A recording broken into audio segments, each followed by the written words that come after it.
The phone lines were buzzing, but the real story wasn't just the shockwave of the Akazuma Okamoto signing. It was the trade package that was secretly already being finalized in parallel, a package so aggressive it confirms the Jays' target list goes way beyond expectations and suggests the front office is playing a level of three-dimensional chess few observers anticipated.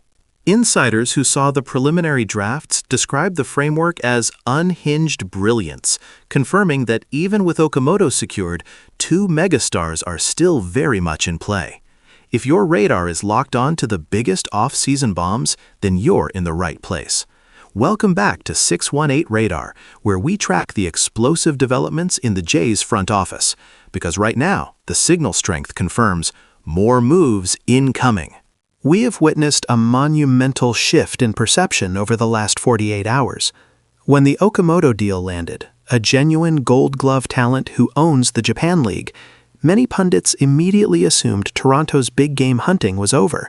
They've got their third baseman, they're out of the market for the big bats, was the consensus whisper. It fails to account for the front office's clear mandate, move like big dogs, as Keegan Matt put it, and they are not out of anything. Crucially, as Mitch Bannon reported, the Okamoto deal doesn't necessarily preclude further additions. The key word there is necessarily. It makes the fit messier, yes, especially for a guy like Alex Bregman, who now seems definitively priced out of their plans, saving the team perhaps $25 million annually against what Bregman would command. But it absolutely throws the door wide open for Kyle Tucker, and, against all odds, still keeps a dramatic reunion with Bo Bichette alive. Let's dissect the positional cluster bomb, because this is where the counter-argument lives. The naysayers claim that if Okamoto slots in as the primary third baseman, moving Barger to the outfield or DH, and you already have Clement, Espinal, and Schneider fighting for second base duties, bringing in Bo Bichette makes the infield completely unworkable. It's a massive redundancy in premium salary, argued one skeptical national columnist we'll call the pessimist. However, that argument misses the core philosophy of this organization under John Schneider. Versatility is currency, not chaos. The reported internal view, confirmed by sources close to the organization, is that Okamoto profiles best at third, but he is a Gold Glover at first base in Japan, giving Vladdy Jr. DH days without sacrificing defensive excellence. Furthermore, the contract structure is key. Okamoto's rumored $15 million annual average is a fraction of the $30 million that Bregman might have demanded, freeing up significant capital. Let's call it a $15 million war chest, specifically designated for acquiring an elite asset via trade. This is the financial leverage they needed to maintain contact with the representatives for both Tucker and Bichette. Now, let's talk about the two prizes, starting with the cleanest fit. Kyle Tucker. Keegan Matt noted that the Jays and Tucker are as clean a fit as ever, and I completely agree. If you look at the 2023 lineup, the left field production was the single weakest offensive link, posting a collective OPS below 700. Tucker is a superstar, a career .850 OPS bat who hits cleanup and plays elite defense.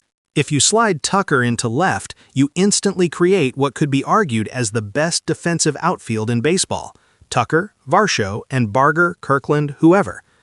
Critically, Tucker's .920 OPS against left-handed pitching in 2023 would have single-handedly mitigated the team's biggest offensive weakness.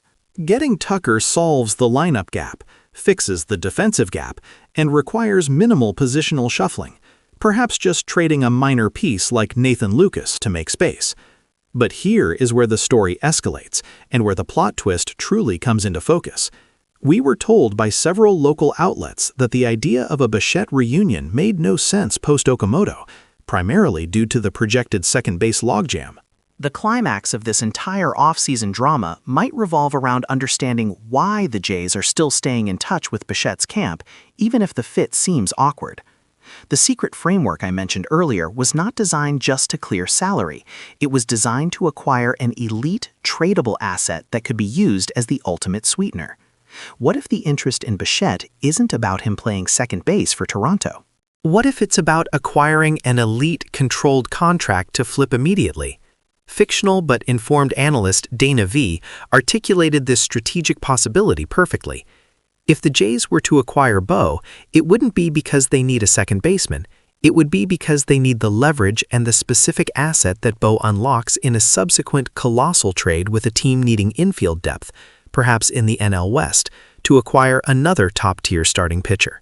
However, let's bring the focus back to the most probable and electrifying outcome: Tucker. The Okamoto signing was the smokescreen that allowed the management to pivot, secure a valuable asset cheaply, and hold on to their top prospects while saving enough money to chase the bigger fish. The Jays valued Okamoto highly enough to figure out the positional duties later, proving they believe in a massive upside move. The versatility of Okamoto allows this team to function even if they have multiple guys capable of playing multiple spots. That is depth, not congestion.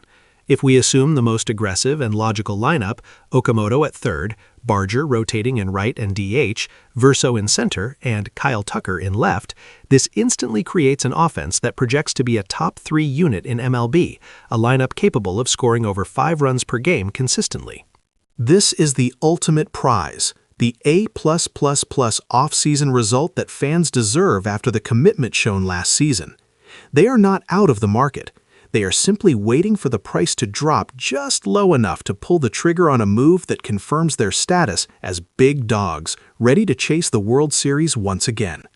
The question is no longer if they move, but when they reveal the final, devastating punch. We've tracked this storyline every step of the way, and the reports are unanimous. The Blue Jays are locked, loaded, and ready to make a defining splash. Let us know down in the comments. After the Okamoto signing, do you think Kyle Tucker is the obvious and necessary fit? Or should the Jays try for the dramatic Bo Bichette reunion, no matter how messy the lineup gets?